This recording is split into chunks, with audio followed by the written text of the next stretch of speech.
Hey everybody, how's it going? Daniel Kaplan here. So really quick, in this video, I'm going to be breaking down kind of more so of my investment philosophy when it comes down to single family real estate, more so specifically within the Section 8 niche. And the reason I'm making this video is I was recently doing an audit on two different rental properties that I bought about like 3.5 years ago. And the goal with doing this audit was to see, obviously, which property was performing better so that I can then replicate that strategy moving forward for this year, especially as I'm buying a little bit more aggressively. And the premise of this video is going to be breaking down buying properties turnkey, and that's like quote unquote turnkey, versus doing burrs. And the biggest mistake that I see individuals make, and I made it at the start of my investing career as well, is I wanted to buy turnkey properties. And for context, turnkey property is more so just a property where I can plug a tenant in, I don't need to make any repairs, and I'm going to be golden. But the challenge with turnkey properties is one of two things. Number one is, I'll just write this out.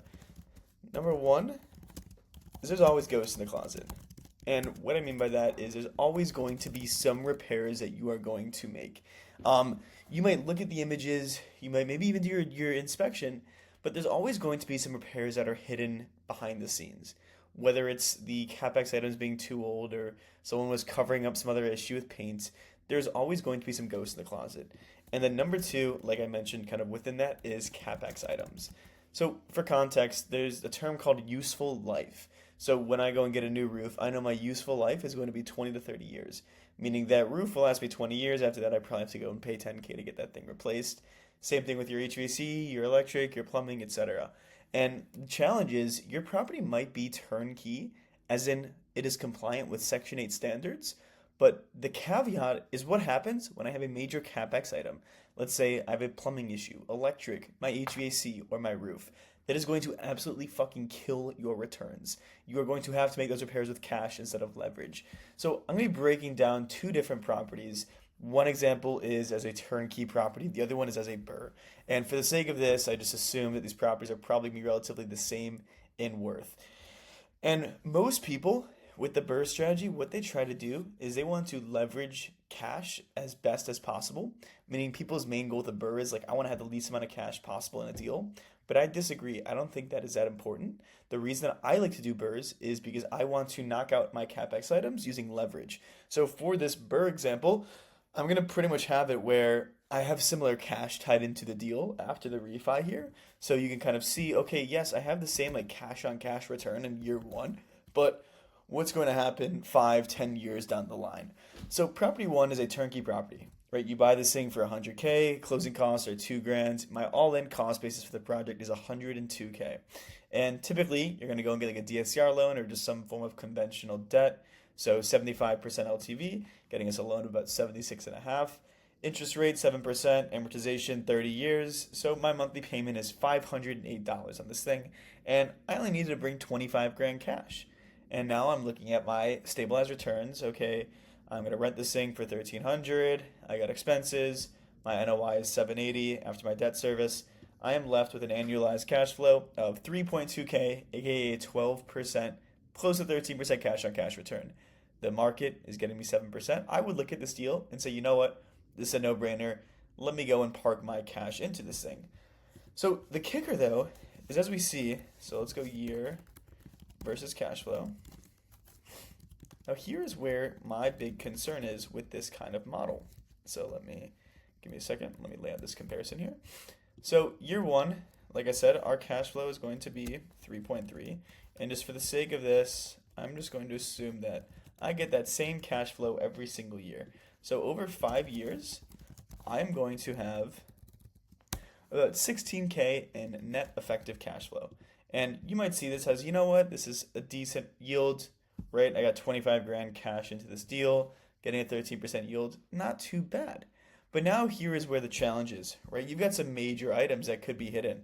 Let's say, for example, my roof has 3 years left.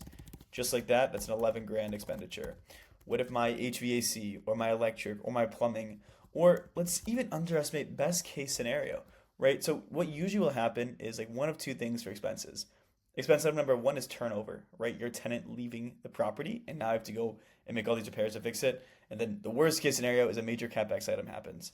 So let's say, for example, though, in year three, I go and have my tenant moves out, and I've got to go and do 5 grand in turnover, right? I just lost 2 years of cash flow. So though I'm thinking that I'm going to get a year-over-year cash-on-cash return of 12.75%, the reality is, what if my roof goes out? Now I'm at 0% cash on cash for the whole 5 years. And that's what people tend to not look at when they're doing turnkey properties. They assume because it's turnkey today, that means it's be turnkey forever, which is never the case. So, on the contrary, what I would prefer to do is the burst strategy.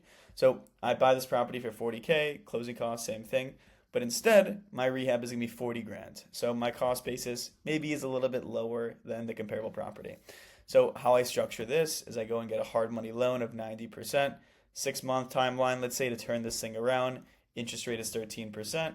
So, I'm going to go and get a hard money loan for 72K. And my interest only payments is going to be just under $800. So 4.7K for the life of the deal. Now that leaves me with my cash in the deal, and that's including my interest only payments.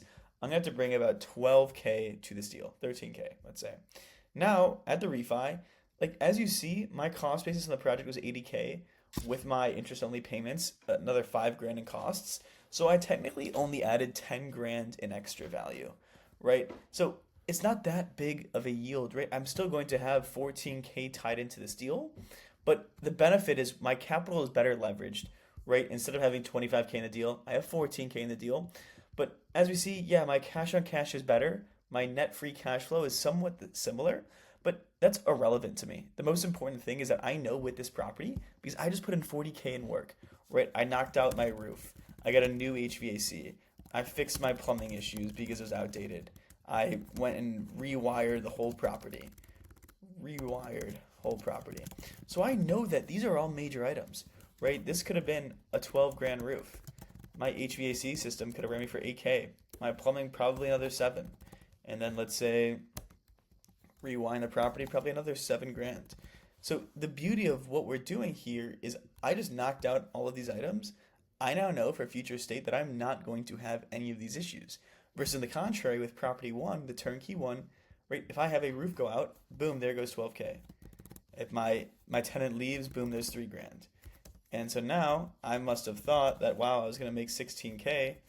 But in reality, I only cash flowed 1.2K for the whole time, right? If we go and look at that, that gives us a year-over-year cash-on-cash return of less than 1%, right? And this is where I see most investors lose their ass, in all honesty, is they think that because it's turnkey today, it's turnkey forever. And as you see, on the contrary with this deal, I know I'm going to get that yield unless the only expense that I could have, which I personally cannot control, is a tenant leaving. So the synopsis, the whole story here is like, make all of your repairs on the front end. Because as you see, I'm using this hard money loan vehicle to do all these repairs. Versus on this side of the story, I have to use my cash flow to make those repairs, which you do not want to do because it's just death by 1,000 cuts. So stop buying turnkey. If someone says it's a turnkey property, it probably is not. Like moving forward for me, my whole investment thesis is I am never buying a turnkey property. I'm only going to do heavy lifting because I know I'm going to hold this property for the next 10 years. So I forecast 10 years of cash flow, inclusive of all the CapEx items, turnover, repairs. I know I'm going to make a lot more money if I do a lot of my repairs on the front end using leverage.